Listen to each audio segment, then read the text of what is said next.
Welcome to this episode of BizJet TV, where today we're going to be talking about Hondajet news. Some Hondajets have been grounded.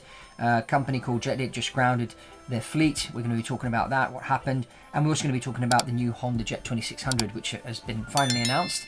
So that's coming, be certified in 2028. So the first thing is Jet It, which is a company which operated a number of Hondajets on their fractional ownership program, decided to ground the whole fleet. Now, this has happened as a result of a number of incidents that have happened with the Hondajet, where on landing it failed to brake effectively, and so the airplane ended up going off the runway. And there's a number of incidents like this that have happened. So is it a Hondajet problem or is it a pilot problem? I spoke to Tim Solms recently from the Hondajet Pilots Association, and he was telling me that it is basically a pilot training problem, not so much a design problem with the Hondajet. So what's happening is these pilots are coming in, the approach is what's defined as unstabilized, and so they're coming in fast, high, and so consequently they're landing further down the runway and the brakes aren't kicking in as they should.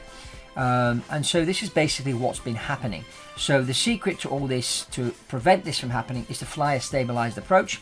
If you don't know what a stabilized approach is, you should find out. I'll explain very briefly. At a certain altitude, whether it's 1,000 feet, IFR 500 feet, if you're VFR, and that's what airlines I've flown for have had as a stabilized approach window, as they call it. You have to be fully configured for landing with the checklist out the way, on speed, obviously the flaps in configuration for landing, and you have to have a certain rate of descent, and the speed can't fluctuate too much. And if you have all that, then you continue your landing. If you don't, then you do a go around, which means you go back into the air.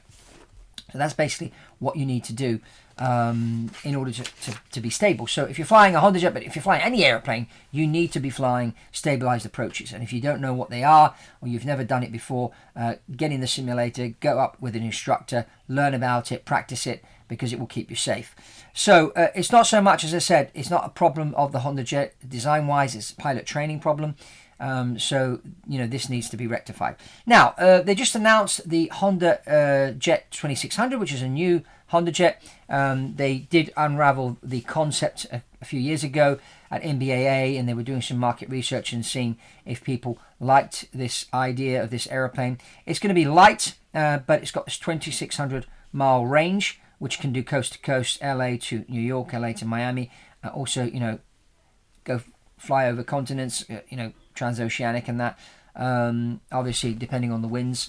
The cabin is larger than the Hondajet, slightly wider, longer of course, and a little bit taller. The height in the cabin, of course. So it's an interesting cabin, and it's going to be light. It's going to consume 20% less than other light jets, 40% less than mid-sized jets, which is where it's going to be competing. So this, I think, is going to be really interesting. 47,000 feet at 450 knots will be the speed. 2,650 nautical miles will be the range. Cabin altitude, which is important, 6,360 feet at 47,000 feet. So if you're flying lower, the cabin altitude will probably go down to maybe 4,500 feet. And that really, really is important when you're flying, because, people always talk about jet lag and they think it's all about the time zones, but very often it's not so much the time zones, but it's the cabin altitude. So you imagine, you're on a 10-hour flight, and most airliners have 8,000 feet in the cabin. So it's like you're sitting on a mountain for 10 hours. And no wonder when you get off, you're going to be tired, because, there's less oxygen. So your body has to pump oxygen around the system with more difficulty. And so consequently, you're going to be tired. And that's the reason for that. So Honda look like they're ticking all the boxes there. What I would recommend they do is they put thrust reversers on this Honda 2600. Because if somebody does then suddenly come in fast and high, and they fly the unstabilized approach, the thrust reversers will help to stop the airplane. So I'd highly recommend they do that. Obviously, that's going to add weight to the airplane, and that will probably sacrifice range. But they say they're going to certify this in 2028.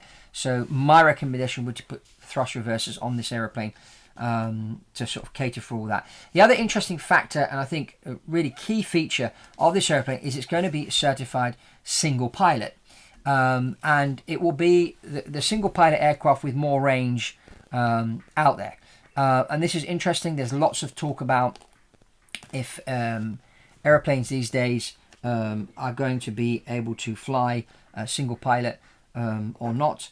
And I did an interview just recently with Rick Hamilton, who's not only a pilot, professional pilot, but also a technologist, and he gave his take on this whole AI and single pilot operation. So you want to check that video out and see what he said. So flying single pilot, 2,600 miles, the technology is there. The Garmin 3000 avionics makes life a lot easier for the pilot. Bear in mind that on the Hondajet Elite 2, there's a famous button you can press which enables the airplane to land on its own. So if suddenly the pilot were to be incapacitated, the passenger can press that button and the airplane will just automatically, AI will take over, talk to air traffic control, and do everything that's needed to bring the airplane safely down at the nearest suitable airport. So that's a feature that will be built in to the Hondajet 2600 as well, which is useful. Now, should you be flying single pilot? There's a lot of debate around that, but Rick Hamilton does offer some insights in the chat we had, and so you want to check that one out. So overall, I think the other key for the Hondajet 2600, they haven't announced the price for this aeroplane. I think if they can keep it anywhere between $8 to $12 million, I think it'll be a super success. If they start putting it up to 15, 20 million, then it's going to struggle, because at that point you might as well just buy a bigger aeroplane, and more comfortable, with a larger cabin. So I'd say that's the price point, 8 to 12 million. I mean, if you can keep it under 10 million, it would be absolutely fantastic. I think they'll sell like hotcakes. But they've got time to work the pricing out. They've got time to finish with the design. The engines, of course, are going to be the typical Hondajet engines, which reduces noise in the cabin. So I think that's a good thing. We just have to see with the thrust reversers how that's going to work, if they decide to put thrust reversers on it or build some other system to improve the braking and that on the aeroplane. So that's my take on this whole Hondajet news. So I'd love to hear from you. So let's get the conversation going here in the comments. And if you haven't subscribed to Business TV, I encourage you to subscribe. And if you want to reach out and have a chat with me one-to-one, you can ping me an email and we can have a conversation and find out what we can do here to help you with your business jet needs. And remember, check out this video I did with Tim Solms from the Hondajet Pilots Association, and we chatted about the Hondajet, and you'll find out more by watching this video. And that's all from Fabrizio Poli here on BizJet TV, and I'll see you on the next one.